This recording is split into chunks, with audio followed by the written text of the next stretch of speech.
Καλώς ήρθατε στο Εμένα Ρώτα, το κανάλι οδηγό επιβίωσης στη σύγχρονη μουσική βιομηχανία. Λέγομαι Βασίλης Γκίνος και είμαι μουσικός. Αυτό το επεισόδιο θα ήταν η συνέχεια των δύο προηγούμενων. Μετά τους τρόπους που μας επηρεάζει η μουσική και τα μυστικά των ήχων, σειρά έχουν οι μουσικές παραδόσεις. Της Ανατολής, της Δύσης και ειδικά η σχέση τους με τη δική μας. Καταπιάστηκα με ένα βατό και οικείο σε με ένα θέμα. Τόσα χρόνια στη δουλειά ξέρω τι και πώς.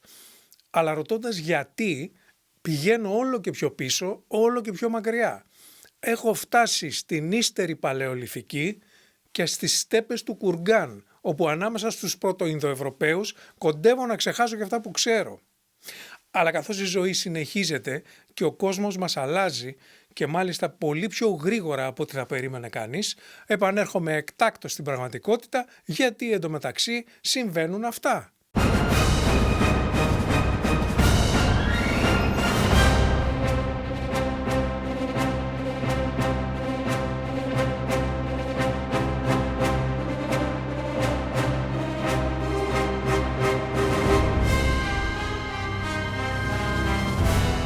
Τον προηγούμενο μήνα εμφανίστηκε στο διαδίκτυο το πιο εξελιγμένο μέχρι στιγμής μουσικό εργαλείο τεχνητής νοημοσύνης.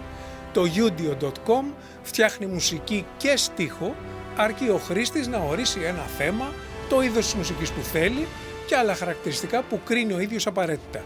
Η εφαρμογή είναι σε beta, δηλαδή σε δοκιμαστικό στάδιο και είναι δωρεάν. Μετά από ένα βασικό login, το μόνο που χρειάζεται είναι να πεις στη μηχανή τι μουσική θέλεις. Heavy metal, deathcore thrash, pop μπαλάντα, big band swing, όπερα, σονάτα για πιάνο, funk και soul, blues rock, trap, hip hop, συμφωνικό soundtrack,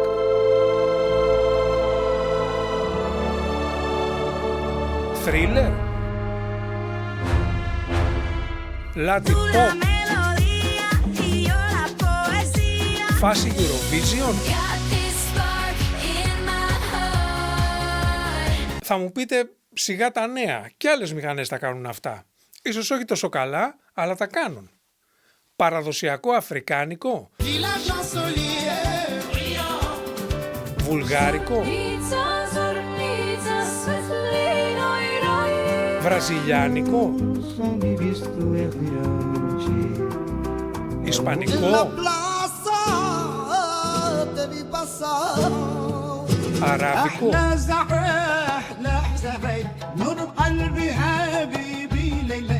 κινέζικο,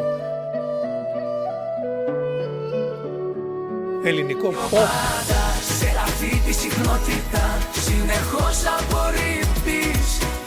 ελληνικό rock, ελληνικό trap, έντεχνο, λαϊκό, παραδοσιακό. Και μήπως θες και εξώφυλλο για το τραγούδι σου? OpenArt AI. Θέλεις και βίντεο κλιπ? Sora AI είναι για σένα. Παμ! Σαν γνήσιος boomer που πρόλαβε το ηλεκτρονικό ping-pong στα 70's, ακόμα και σαν μουσικός με στενή επαφή με την τεχνολογία, η εξέλιξη αυτή με ξεπερνάει. Αν παραβλέψεις τα σφάλματα της beta έκδοσης, το λογισμικό δεν θα μπορούσε να είναι πιο εύκολο στη χρήση.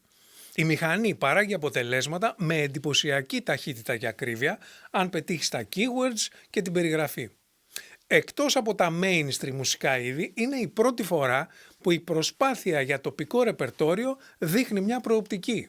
Ο ήχος είναι αντιπροσωπευτικός για κάθε είδος και η ποιότητα της φωνής με την αξιοποίηση του deep learning είναι και αυτή εντυπωσιακή, κυρίως στον αγγλικό στίχο. Το μουσικό αποτέλεσμα του Udio είναι κατά πολύ βελτιωμένο σε σχέση με τον ανταγωνισμό του Suno, του Aiva, του Soundro και άλλων. Όμως τα χαρακτηριστικά ελαττώματα της τεχνητής νοημοσύνης είναι ακόμη εδώ. Η μουσική είναι generic, ένας μέσος όρος των μουσικών ειδών τα οποία ο αλγόριθμος μιμείται, έχοντας ακούσει όλη τη μουσική της γης. Σε αυτό βοηθάει και ο μουσικός παπαγαλισμός του mainstream. Η pop της ανθρώπινης νοημοσύνης είναι ήδη αποθέωση του στερεότυπου. Η ευχάριστη έκπληξη είναι τυχαία και ασυνάρτητη, κάτι που φαίνεται κυρίως στο στίχο. Η μηχανή πολύ συχνά παραλυρεί, ιδίως όταν δεν είναι αγγλικός. 9 στις 10 είναι ένας απόκοσμος συνδυασμός κοινοτυπίας και αλλοπρόσαλλου. Η τεχνητή νοημοσύνη μιμείται τη μουσική των ανθρώπων. Θα μου πείτε, και οι άνθρωποι μιμούνται. Στη μουσική δεν υπάρχει παρθενογένεση. Όμως ένας μουσικός συλλέγει εμπειρία και συμπεριφέρεται, παράγει δηλαδή νοήματα, η μηχανή περιφέρεται, παράγει νότες που ταιριάζουν μετά από άλλες νότες και λέξεις που ταιριάζουν μετά από άλλες λέξεις. Στη λογική της τεχνητής νοημοσύνης, η μουσική, η τέχνη γενικότερα, είναι μια ομαλή μετάβαση από το α στο β, μια αδιατάρακτη λογική διαδοχή. Δεν συμψηφίζονται τομές, άλματα, ανατροπές, αυτά δηλαδή που κατεξοχήν δημιουργούν νέα ρεύματα και διαμορφώνουν τα πολιτιστικά φαινόμενα. Έτσι οι μηχανές εκπαιδεύονται σκανάροντας το διαδίκτυο 24 ώρες την ημέρα, 365 μέρες το χρόνο. Ακούν όλα τα τραγούδια, βλέπουν όλες τις εικόνες και διαβάζουν όλα τα κείμενα. Καταρχήν, αυτό το πνευματικά προστατευμένο περιεχόμενο δεν αποζημιώνεται. Οι άνθρωποι που τα δημιούργησαν δεν αμείβονται για τη συγκεκριμένη χρήση, χωρίς την οποία μάλιστα δεν θα υπήρχε καν η μηχανή.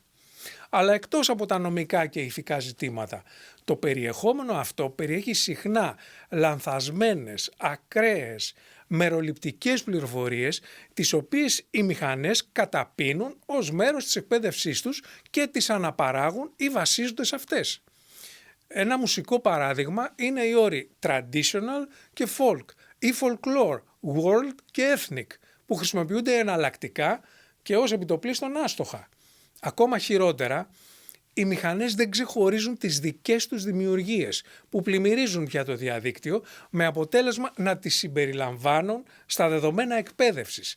Αυτή η ηλεκτρονική αιμομιξία, αυτό το φίδι που καταπίνει την ουρά του, δημιουργεί ένα φαύλο κύκλο ομογενοποίησης, επανάληψης και στασιμότητας που είχαμε επισημάνει και σε προηγούμενο βίντεο.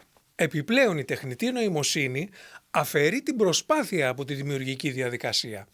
Δεν ενεργοποιείται η εφευρετικότητα, η φαντασία, δεν υπάρχει αλληλεπίδραση, οι λειτουργίες που δίνουν δημιουργικό ύψος στην τέχνη. Σαν συνέπεια, απουσιάζει και η έννοια του πειραματισμού και το ενδεχόμενο της αποτυχίας, που διδάσκουν και οριμάζουν τον καλλιτέχνη. Η τεχνητή νοημοσύνη φτιάχνει μουσική, δεν παίζει μουσική. Θεωρεί μουσική το αποτέλεσμα, το ηχογράφημα και όχι τη δραστηριότητα της παραγωγής του, τη μουσική πράξη δηλαδή, για την οποία είναι απαραίτητη η ανθρώπινη εμπειρία, το βίωμα, αυτό που οθεί τους ανθρώπους να εκφράζονται και να αλληλεπιδρούν μουσικά. Η τεχνητή νοημοσύνη δεν θα παίξει ποτέ μουσική, όμως αντιγράφει το αποτέλεσμα με ανατριχιαστική επιτυχία, όπως τα χρήματα που δεν φέρνουν την ευτυχία, αλλά την μιμούνται εξαιρετικά. Αυτό, πρακτικά μιλώντας, την καθιστά παντοδύναμη στην παραγωγή μουσικής επένδυσης και όπου αλλού η μουσική έχει χρηστικό χαρακτήρα ή είναι δευτερεύουσα, είτε ενσωματωμένη σε οπτικοακουστικά έργα, όπως τα βίντεο, είτε σαν παρελκόμενο τεχνολογικών αγαθών, όπως παραδείγματος χάρη τα κινητά. Γι' αυτό και η τελευταία ενσάρκωση της μουσικής τεχνητής νοημοσύνης δεν απευθύνεται σε μουσικούς.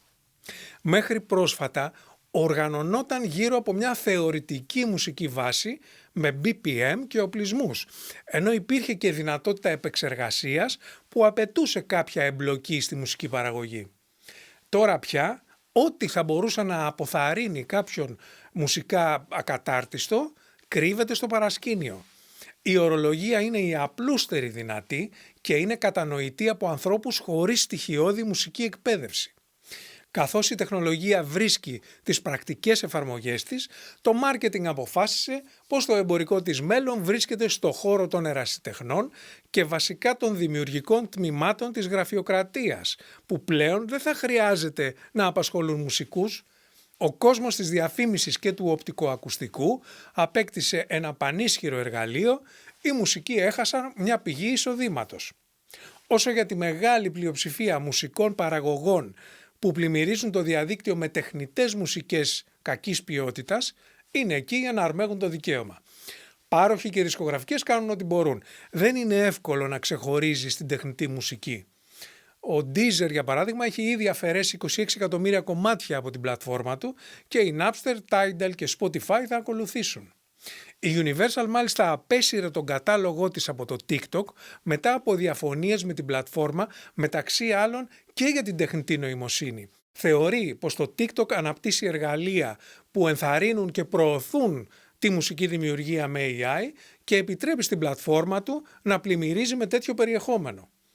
Ταυτόχρονα απαιτεί συμβατικό δικαίωμα, με αποτέλεσμα να αποσπά μεγάλο μέρος από τα πνευματικά και συγγενικά δικαιώματα των ανθρώπων καλλιτεχνών σε μια κίνηση που, όπως λέει η Universal, δεν είναι τίποτα λιγότερο από χορηγία υποκατάστασης των καλλιτεχνών από την τεχνητή νοημοσύνη. Από τη μεριά του το Ευρωκοινοβούλιο ενέκρινε τον περασμένο Μάρτιο το Artificial Intelligence Act, το πρώτο ολοκληρωμένο σύνολο κανόνων για την τεχνητή νοημοσύνη παγκόσμια. Όμως το συγκεκριμένο νομοσχέδιο εστιάζει στη χρήση τεχνητής νοημοσύνης στους χώρους εργασίας, χωρίς να επισέρχεται καθόλου σε θέματα πνευματικής ιδιοκτησίας, τη στιγμή που νομικά και ηθικά προβλήματα αναζητούν επειγόντως λύση. Καθώς η τεχνολογία ήρθε για να μείνει, τι επιπτώσεις θα έχει στο μέλλον των καλλιτεχνικών επαγγελμάτων? Ποιος έχει δικαίωμα στα έργα της? Ή για να το πούμε πιο απλά, ποιος πληρώνει και ποιος πληρώνεται για τα έργα που παράγουν μηχανές όπως το Udio, το Suno, το DALL-E και άλλες. Συγκεκριμένα το Udio δεν διεκδικεί δικαίωμα, αλλά δίνει στο χρήστη άδεια να μοιράζεται, να εμπορεύεται και γενικά να διακινεί τη μουσική που φτιάχνει με την εφαρμογή, αρκεί να επισημαίνει ότι είναι προϊόν τεχνητής νοημοσύνης. Στο κρίσιμο ερώτημα τι νος είναι το τραγούδι, η απάντηση παραπέμπει στους όρους χρήσης, όπου και εκεί δεν δίνεται ξεκάθαρη απάντηση, πέρα από κάποιες αποποιήσεις ευθύνης. Τα ίδια πάνω κάτω ισχύουν και στο Suno. Όμως το Soundro παριστάνει τον εκδότη και μοιράζεται 50-50 το δικαίωμα με τον χρήστη. Ενώ Aiva και Boomi κρατούν ολόκληρο το δικαίωμα, δίνοντας κάποιες άδειες στο δημιουργό τρομάρα του. Καθώς έχουμε ήδη μια δικαστική απόφαση που αρνείται το πνευματικό δικαίωμα σε μηχανές, η βιομηχανία φαίνεται να προσανατολίζεται στο εξής μοντέλο. Ο χρήστης ως πατητής κουμπιών θα είναι ο κύριος πνευματικός δικαιούχος μόνον εφόσον πληρώνει τους παρόχους για τη χρήση της μηχανής. Οι πάροχοι ως ιονοί εκδότες θα κρατούν το μεγαλύτερο ποσοστό και θα πληρώνουν με τη σειρά τους τον κατασκευαστή ή παύλα προγραμματιστή, που είναι η Google, η Microsoft και η Nvidia μέχρι στιγμής. Αυτό είναι εξάλλου ένα τυπικό μοντέλο νεφοοικονομίας. Τι θα γίνει όμως με τους καλλιτέχνες, τα έργα των οποίων εκπαίδευσαν τη μηχανή? Στον 21-21 του 1993 υπάρχει το άρθρο 18 ή όπως λεγόταν παλιότερα άρθρο της λευκής κασέτας. Ορίζει πως όταν για την αναπαραγωγή ενός έργου για ιδιωτική χρήση χρησιμοποιούνται τεχνικά μέσα, συσκευές εγγραφής, αποθηκευτικά μέσα, υπολογιστές, tablets, smartphones και τέτοια, ο δημιουργός και οι εκτελεστές του έργου δικαιούνται εύλογη αμοιβή. Να εξηγήσω. Κάποιος που βάζει να ακούσει μουσική την έχει πληρώσει είτε σε βινίλιο, CD κασέτα είτε σε ψηφιακή μορφή.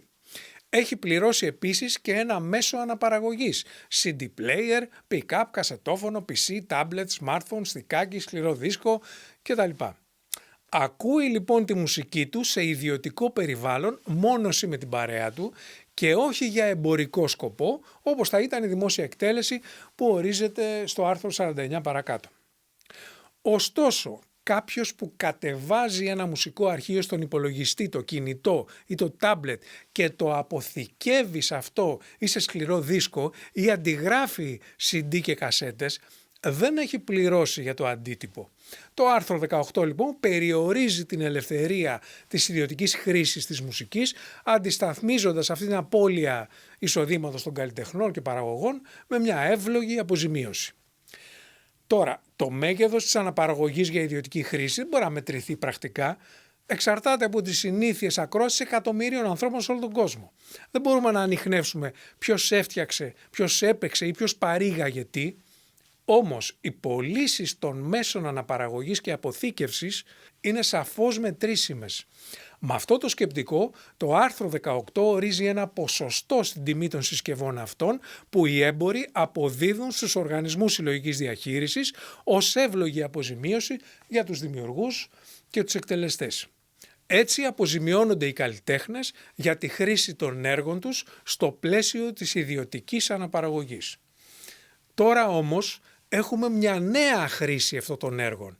Όχι για την αναπαραγωγή, αλλά για την εκπαίδευση της τεχνητής νοημοσύνης, από τις μουσικές εφαρμογές της οποίας κάποιοι βγάζουν λεφτά. Θα μπορούσαν οι καλλιτέχνες να αποζημιώνονται για τη νέα χρήση με επέκταση της εφαρμογής του συγκεκριμένου άρθρου στα έργα τεχνητής νοημοσύνης, καθώς και εδώ είναι αδύνατο να ανιχνεύσουμε πόσα και ποια έργα χρησιμοποιήθηκαν για την εκπαίδευσή της. Οπότε, ανάλογα με τις παραγωγικές δυνατότητες της μηχανής, ο κατασκευαστής ή ο πάροχος ή όποιος εμπορεύεται το λογισμικό θα αποδίδει στους οργανισμούς συλλογικής διαχείρισης εύλογη αποζημίωση για τους δημιουργούς και τους εκτελεστές. Αυτή είναι μια δίκαιη και ρεαλιστική πρόταση που θα μπορούσαν να προωθήσουν οι οργανισμοί συλλογικής διαχείρισης και τα καλλιτεχνικά σωματεία. Η νομική προστασία των καλλιτεχνών πρέπει να συμβαδίσει με την τεχνολογική εξέλιξη και η ταχύτητα που η τεχνητή νοημοσύνη μπαίνει στη ζωή μας και στην τσέπη μας είναι ήδη ηλικιώδης και αυξάνεται συνεχώς. Δεν πρέπει να υποτιμάμε την τεχνητή νοημοσύνη για αυτό που είναι σήμερα, αλλά να την υπολογίζουμε για αυτό που θα γίνει αύριο. Σας το λέει κάποιος που έπαιζε ηλεκτρονικό πινκ-πονγκ στα 70's. Για να είστε μες στα πράγματα, γραφτείτε στο Εμένα Ρώτα, αφήστε τα σχόλια και τις απόψεις σας και μοιραστείτε το βίντεο. Στο vasilisginos.com θα βρείτε τα βιβλία, τη μουσική, το blog μου και τα podcasts των επεισοδίων. Μπορείτε να κατεβάσετε το ελληνικό τραγούδι για βιαστικούς και τα έσοδα από πνευματικά δικαιώματα, ενισχύοντας έτσι την προσπάθεια. Ελάτε να γνωριστούμε και από κοντά στο Οδείο Τέχνης του Γιώργου Φακανά ή στο Εργαστήρι Μουσικών Σπουδών του Τόνι Κονταξάκη. Να είστε υγιείς, δημιουργικοί και ενωμένοι. Καλή δύναμη!